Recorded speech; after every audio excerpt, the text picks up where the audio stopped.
So this is going down on Sunday morning, early Sunday. And of course, we'll have a broadcast window in Japan as well. This is an enormous success for New Japan for this night. I don't know when in New Japan's history we will ever be talking about a show of this magnitude for this company. And I would say, like, certainly to, I think, the ticket buying audience, to the wrestling audience, this is the Hiroshi Tanahashi show. I would say to the broadcasters, I would say Aaron Wolf is probably as important. Like, to me, he is the reason they are getting this spotlight on television. The fact that he is debuting on this, for many people, like Tanahashi and Okada, like whatever they do, it's going to work. It's going to be a tremendous, like, the match. I think people are going to be so emotional for this match. The ceremony will probably be incredible. I'm not too worried about that. This Aaron Wolf and Evil, this could be a miracle or it could be a disaster. It could be, and I mean, it's a match that you have to be intrigued by because they have put so much onto Aaron Wolf here, and it has just been, instead of just keeping this guy hidden for all these months, and now we're going to finally see this guy who emerges from the New Japan dojo and all those sessions. I mean, what we have seen, maybe this guy's thinking like 4D chess playing, and this has all been a charade. This is all a mirage. And wait till you see the second coming of like Jun Akiyama, who is going to take to this industry like no other and is going to be the savior New Japan had coveted. Could be, John. This could be the greatest worker. He was selling Wolf tickets all these months. Oh, very nice. Yeah. I do like, so I have very little expectation heading into this, but I do think like this will probably be a match that'll be very like well designed and well rehearsed to make him look good because they know how much pressure. They should take every precaution possible. And again, like whatever your opinions are of the House of Torture, this is what a House of Torture is for. Like this is, I think, the structure of a match that will greatly benefit Aaron Wolf, of having all the bells and whistles, run-ins. You can have people help Wolf. This is all about making Aaron Wolf look like a big force and a star to this audience. And it's a very tall task. This, I mean, like, this is essentially a celebrity match, is it not? And we haven't seen. It's a celebrity match, but the celebrity has to stay around and is not just coming in to draw. He is coming in to like help build this company, and it's the start of a career and not just a one night I'm doing pro wrestling. Yeah. You know, but as far as celebrity matches go, we've seen WWE like promote plenty of these. They kind of have a pretty solid template down. I'm curious to see what if New Japan is able to maybe at least like, you know, like create bells and whistles that are just as satisfying, you know, for in this particular case, or if they will take it in a different direction and maybe, you know, not as much rely on bells and whistles, but rely on this man's pure athleticism. So let's see. Does he win this match? And thus the title. I think he has. I think he should. Don't you think? I wouldn't be beating this guy. No. Yeah, I think he should. Yeah. It's the open weight championship. I mean, what? You're going to make him like climb a mountain to win that? No. He's going to be the modern day Willem Ruska. I guess he's going to come in. This will be the new judo division. Okay. That would be wonderful. Yeah. Only wins by Ippon. Of all the, like, listen, there's, you know, this card construction, it certainly is one that you can debate the roles of several people on this show, but I am as intrigued by this match as anything else on this show because there's the most to win and the most to lose from this match. Like, this is one where it's probably going to be the most debated and discussed afterwards, and it's the one that has the greatest chance of either success or failure. And I think a lot of people are not as high on the success rate of this, and thus there'll be a lot of people. You just sold me on looking forward to this one. I think this has been the discussion since this match has been announced. Like, this whole year has been the lead up to January 4th and this guy's debut, because they have so much invested in Aaron Wolf and the hope that here is someone that actually has some mainstream acclaim in Japan that they want to transfer over. And this is his first like public display of him transitioning to this industry. That's a lot of pressure to put on like somebody just having their first match. I mean, That's I don't. I hope they're not thinking like at least like in the next year that he could be that guy. You know, like that's a tall task for somebody.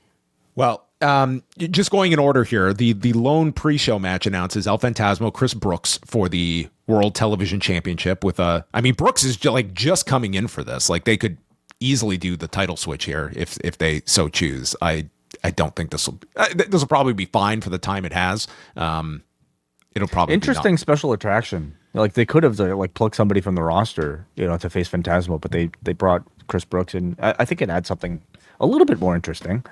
Yeah. Why do you think they went like cross promotion, interpromotional for this?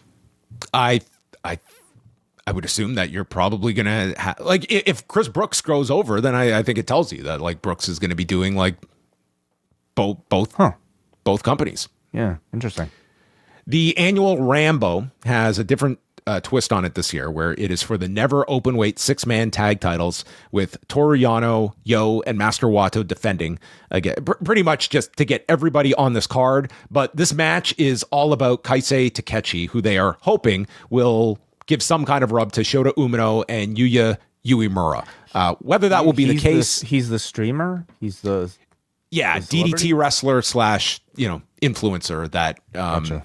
Has he had his first match almost 2 years ago, but he was technically this past year was his first like full year. Like he's only had like a handful of matches, but he looked someone that good, right? What people have seen, like he is.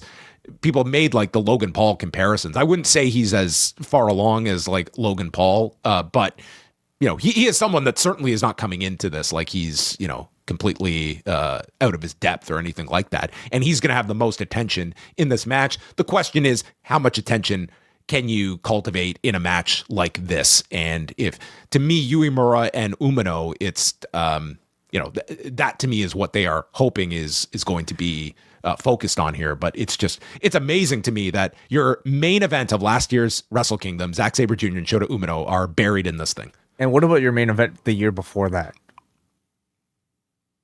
Which is what? Sonata.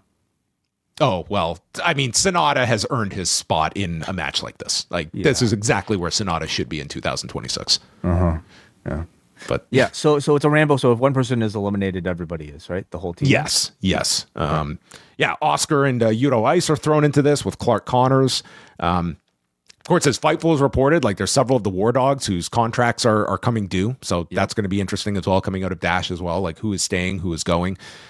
Saya Kamatani and Shuri, winner take all for the IWGP Women's title and the Strong Women's Championship. I don't think there's a prayer of Saya Kamatani losing this. This is not for her Stardom title. Regardless, I think that this should be legs a showcase. Are coming together.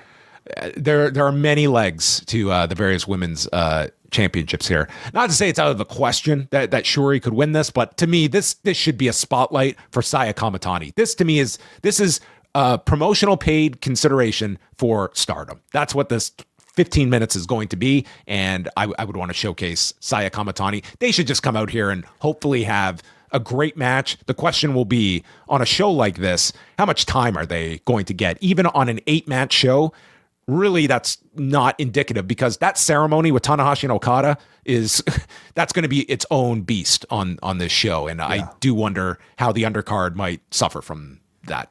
Yeah, it's true. It's true. When you consider that, I mean, I like what would you be happy with if this was like 12?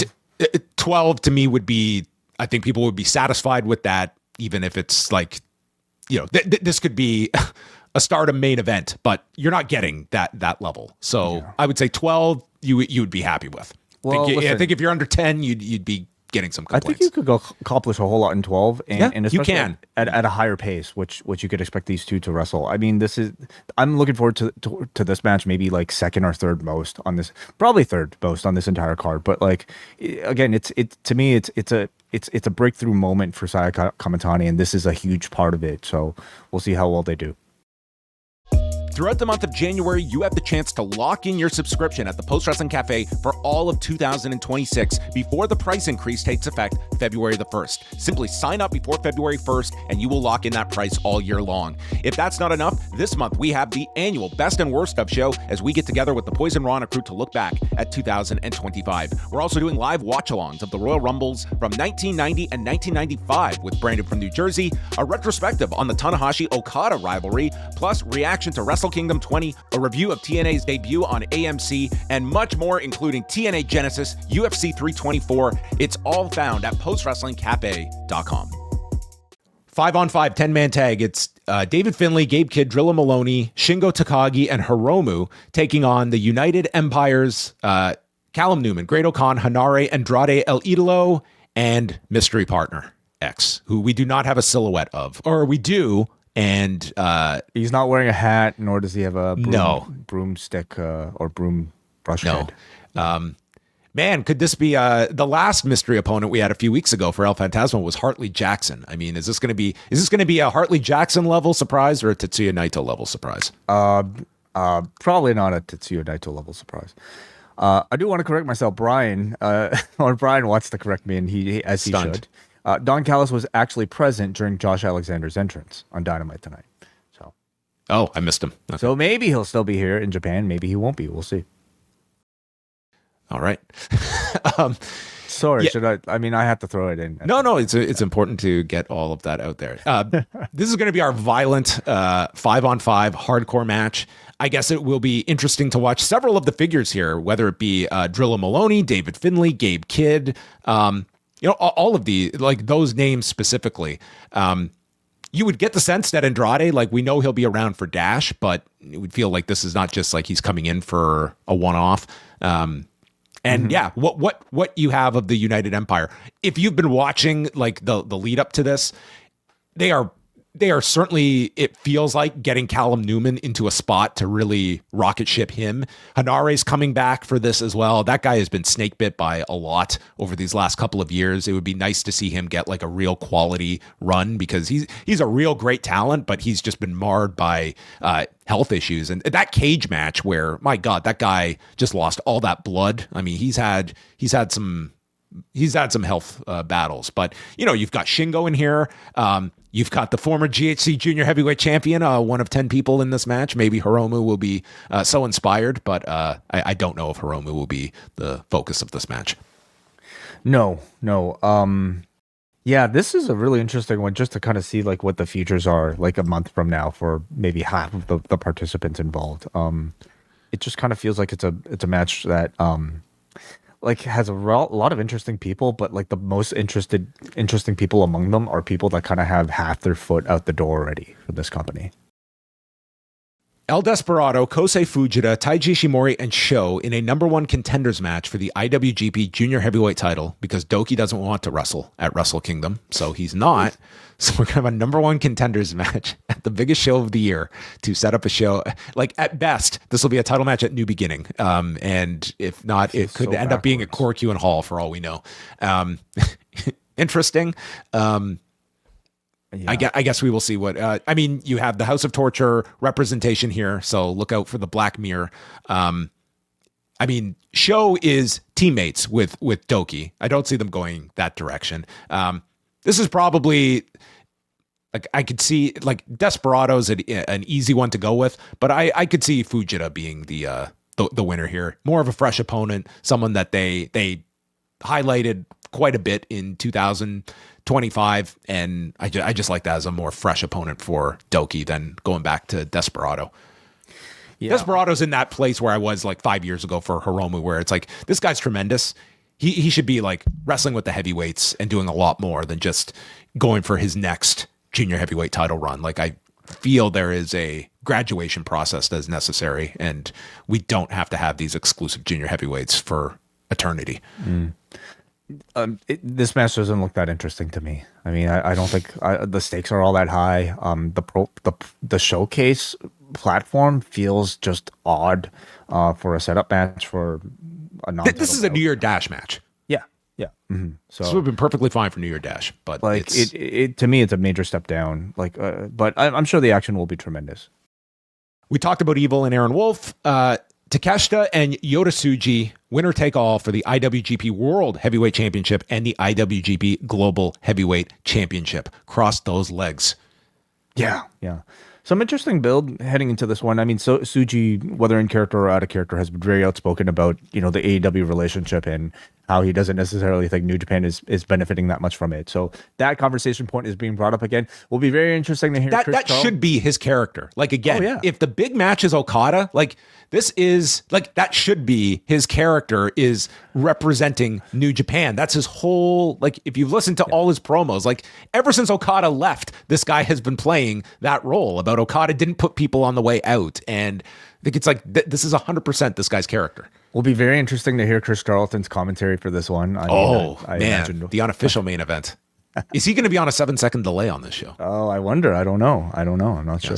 I imagine he'll be. Well, I'd love to see him weave that storyline in, but I also wonder if he'll be reserved in some way. We will have Gabe Kidd and Kenny Omega under the same roof here with Chris Charlton at the Tokyo Dome. That we will. Yeah. In all of these ones, you will always hear the argument of like, well, the Cody one. It's like you prolong the chase and it was great for business. I throw that out the window. This is the most eyes we have on New Japan. We are not getting these many. I don't care how great this year is for New Japan. Next year's Wrestle Kingdom, I don't feel is going to be as big as this one. Okay. Or at least I have a pretty solid confidence in that. Pull the trigger now. This is Tsuji winning on a major show. Coming out of this show, he is our future. And more importantly, I am so adamant that you need to do something either on this show or at Dash where it is Tsuji and Okada that you at least hint that is the match that Tsuji wants, and that is the match we should be building to a year from now. Don't have to announce it, but that should be like the specter of our whole year is about Tsuji getting Okada at the Tokyo Dome next year. I put the title on him in this match. Hopefully they have a great match. You have arguably the best wrestler in the world to have the best match on this show with. So this is also very high stakes as well, and I would be pulling the trigger on Tsuji on this one. One of the arguments I think with this like era of New Japan is that they've waited too long on building these young lions. Yes. And they're already, I think, way past due with Yota Tsuji. That like a failure on this evening, I think would be catastrophic. Okay. I'm screaming for a discourse of people online saying it was too soon. It was too soon to put the title on this guy. I'm praying for that discourse. It's so necessary. If they want to do the year-long story, I mean, I think what you laid out is perfect. Have Okada beat Tanahashi, have Okada kill the ace, and have Yota Tsuji just for the entire year talk about wanting to redeem, the memory of the former ace of the company by beating Kazuchika Okada. I think that would be wonderful. Like certainly on the platform like this, there's no better place to crown him. And I mean, I don't expect Takeshita to be so active in the coming year, at least to justify another year-long build towards a rematch like this. Nor do I think there's, maybe to me, that there doesn't seem to be nearly as much interest as a Tsuji versus Okada, for instance. So I hope this is a great match, for both their sakes. I hope it's a wonderful. I can't imagine this disappointing. Like this is like, even at half speed, I think these guys are in for, 4.25. This one could be, it could be really, really excellent. The only handicap they will have is that you're going to have a crowd that has probably sat through a lot, and you've got the big match coming up next. But I think just bell to bell, I'm not too concerned about this one. But more legs coming together. As many legs as we can put together on one match graphic. And then Tanahashi and Okada, which is probably going to be, this is going to be a total spectacle. And I think the goal would be like Naito Muda of 2023 to like replicate that level of emotion. And I think again, this match, is it going to be the best Tanahashi Okada match you've ever seen? No, it's not. But is it going to be one that is going to leave you with like some emotional resonance by the end of it? I have no doubt that by the end of that ceremony, no one is going to forget about this retirement match for Hiroshi Tanahashi. And I think Okada wins this one. And I think he just walks out. I wouldn't even have him shake Tanahashi's hand. I think I came to do a job. I did the job. I leave. And then you do the ceremony. And that final moment It's Tanahashi, who you know is going to cry, okay? This guy is like second only to Ric Flair when it comes to producing those tears. And Yota Tsuji is there in the ring, embraces his mentor, and promises, I will bring you the head of Okada. Ooh, love it. Fade to black. Yeah. Okay? And that's Wrestle Kingdom 21. That would be wonderful storytelling, I think. I think a vulnerable Hiroshi Tanahashi is really the best Hiroshi Tanahashi. And I think, like, no matter how limited his physical ability is, as long as he has that appeal attached to him, as long as he has that ability to sell the way he does, I think this match is going to be excellent. I think this match is going to be tremendous. I'm expecting one of the best performances, at least, from a storytelling perspective, that you may be able to see from Hiroshi Tanahashi. This is his final match. I think they're going to really have a just really think of the effort. idea of these guys like, swapping, like Tanahashi trying a Rainmaker. Like, you are going to throw everything out in this match. You're going to have a crowd going apeshit for this entire thing. And like, Tanahashi is as sharp as ever when it comes to this guy got through 2025 a whole lot better than we anticipated going in, where, the last couple of years, it's been a real struggle for this guy, but he turned it up this year, and you don't have to work New Year's Dash. You don't have another tour coming up. This is it. This is going to be your last show, and it's the biggest show that New Japan has produced in his entire life. Like, 1999, he starts, and this is the biggest show New Japan has had during that time span. And this is the guy that is going to I am with you. I do not think this is as foregone a conclusion that this is going to be a really satisfying just presentation match. The crowd's going to be electric, and then the ceremony afterwards is going to be probably very special too. Every time he goes up for one of those high fly flows, I think this crowd will be incredibly energetic. Every time he misses a high fly flow, this crowd will explode. And then every time he goes back up to try another high fly flow, I think the drama will just be actually completely wonderful. That's my expectation. And of course, you have Okada, who we have seen is still an incredibly capable performer. So especially in the Tokyo Dome, in the main event, in a long drawn out match, which I'm expecting this to go. How long do you expect this one to be?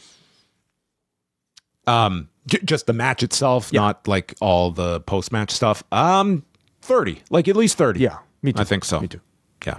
So, all right. I'm looking forward to the show quite a lot. Like, I've been, I would say top. You hyped me up. I wasn't necessarily beyond. Listen, top to bottom, this is not the strongest Wrestle Kingdom card. It's far from it. But in terms of stuff that is this is a very important show, because if they whiff on several key guys, that to me is going to hurt them in 2026. This is a show that, yes, it's farewell to Tanahashi, but it's as important to be, hey, here are all the other things, okay, that we have in store for you. This is why you should come back to New Japan and follow up and continue, because we have this incredible rise. There's a lot of interesting people on this roster that you've been developing, but you need to put that to action. It's the booking that has been, rightly criticized for a lot, and slow rolling things. And you've seen changes to that with Oscar and Yuto Ice, who I think would have been much more them taking on Umino and Uemura would have been, to me, a match that would have been a big match to have on this show, as opposed to Oscar and Yuto taking on Zack and Oiwa the next night in front of a fraction of the people. But will be. So they are promoting Omega and Ospreay being there for the ceremony as well. Well, I mean, I'm sure you're going to get a lot of appearances by different figures. Maybe Liger comes out, tells him, hey, career's never fully over. I'm back. Okay. Yeah, I got a match lined up for you against Joey Janela. Yeah. Spring break, Saudi Arabia. Tanahashi comes out of retirement. So there you go. We will be back on Friday evening for Rewind to SmackDown. What time will we be going live at on Friday night, Way? Oh, man. I'm guessing 11:05, 11:10, something like that. I'm so sorry, John.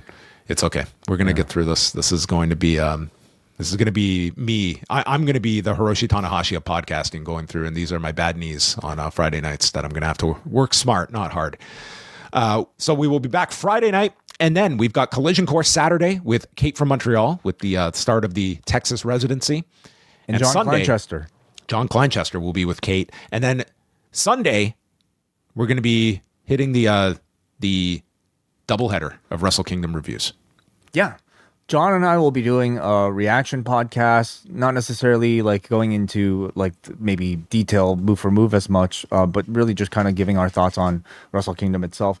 That'll be exclusive for Post Wrestling Cafe members. On the free feed, we are showcasing our our new aces here, or at least I should say present aces in the New Japan Pro Wrestling reviews on Post Wrestling with Bruce Lord, Karen Peterson. They're going to be on the free feed talking to you, wider audience, with a much more play-by-play, move-by-move recap of Wrestle Kingdom along with their very detailed thoughts.